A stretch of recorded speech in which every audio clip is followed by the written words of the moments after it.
ইসরায়েলের অব্যাহত বোমাবর্ষণে গাজায় আবারও প্রাণহানি, বাদ পড়েনি সাংবাদিকরা ও অস্কার বিজয়ীরাও।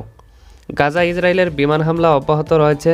গতকালের হামলায় অন্তত ৬০ ফিলিস্তিনি নিহত হয়েছেন, যাদের মধ্যে রয়েছেন আল জাজিরার সাংবাদিক হুসাম শাহবাজ। পশ্চিম তীরে ইসরায়েলি সেনারা ৩ ফিলিস্তিনিকে গ্রেপ্তার করেছেন, যাদের মধ্যে রয়েছেন অস্কার বিজয়ী ডকুমেন্টারি মেকার হামদান বালাল। স্থানীয় বসতিবাদীদের হামলায় তারা আহত হওয়ার পর ইসরায়েলি বাহিনীরা তাদেরকে আটক করে।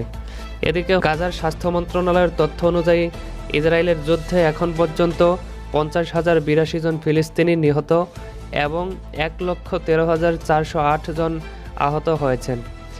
গাজার সরকারি মিডিয়া অফিস মৃতের সংখ্যা ৬১,৭০০ ছাড়িয়ে যাওয়ার কথা জানিয়েছেন, যেখানে ধ্বংসস্তূপের নিচে চাপা পড়া হাজারো ফিলিস্তিনিকে মৃত বলে ধরা হচ্ছে।